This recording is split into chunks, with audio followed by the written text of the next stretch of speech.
Welcome back to the lab, y'all. It is your old Professor Pilk, and we have the rerun once again of Iron Leaves and Walking Way. I say once again, but we have the rerun of that event that was here, like a month or so ago? It was here a while ago. Inteleon just left, and in its wake, we get like a like a 5-star raid that's incoming that's really hype. Well, this is kind of it, but instead of running next weekend alongside Inteleon's rerun, we're getting this, and this is running what I don't remember. It says up here. Okay, so May the 1st through May the 14th. So you have 2 weeks instead of 2 weekends. You've got 2 full weeks that you can actually go in and run these raids. Now the really nice part is these raids pay out really well. I want to say these raids paid out about on the level of like a 7-star raid. So you could actually rerun these over and over again. And they're super worthwhile. And they're not even that hard. Now, some of my early builds, I actually do need to go in and re-revise those. So we'll probably talk tomorrow about Iron Leaves and maybe the day after that about Walking Wake and kind of rebuild that and revisit those builds for those people that maybe are looking for a bit of a faster run than maybe what we initially surmised. But you could solo these pretty easily. They are a bit more difficult than your average 5-star raid, so don't get too excited.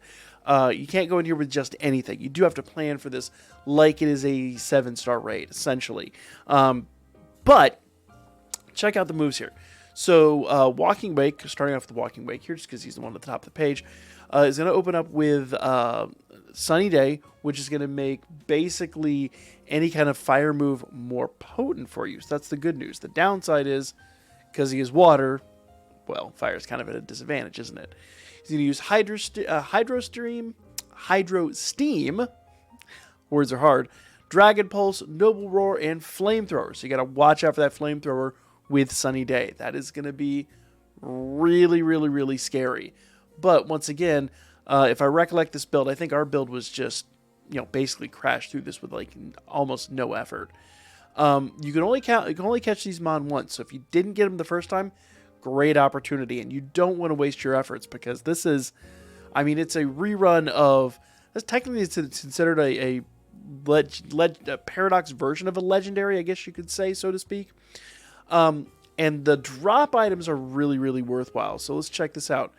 So you're going to get XP candies, extra large XP candies. Like I said, that is going to be a lot like the 7-star raids. Water Terra shards, health feathers. Those are the HP up feathers. Then you get over here the random items.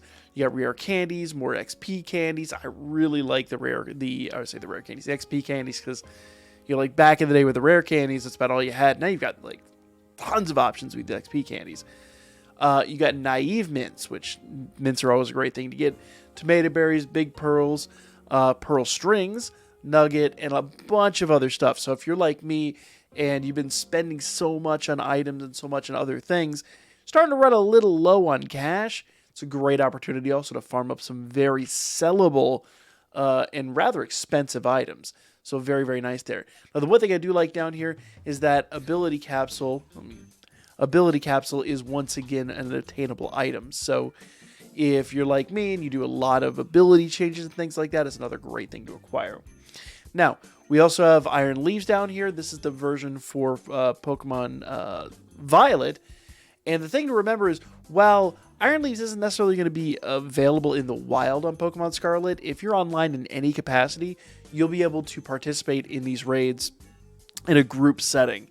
Now, the one thing I will tell you guys, in a group setting, if you run that 5-star Blissey that we got a couple weeks ago, just level them up to level them up to level 100, build that healing build.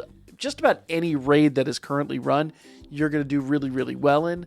I don't necessarily think it's mandatory here, but it probably would help some of those people that are bringing lesser builds. So once again, if you want to see some of these builds, we'll come back and we'll talk about those for the next couple of days. I just don't recollect right off the top of my head what we did with those. Just finished editing a Cage Lock, and we're planning actually the next Cage Lock, which begins filming in just a matter of days. So we're going to have Nuzlocke coming to the channel here very soon. That's really exciting. Unfortunately, that's put some of the other builds that we've recently done out of my brain. But more XP candies, health values, essentially the same thing, but with Psychic Terra shards up on the up for grabs. So great raids.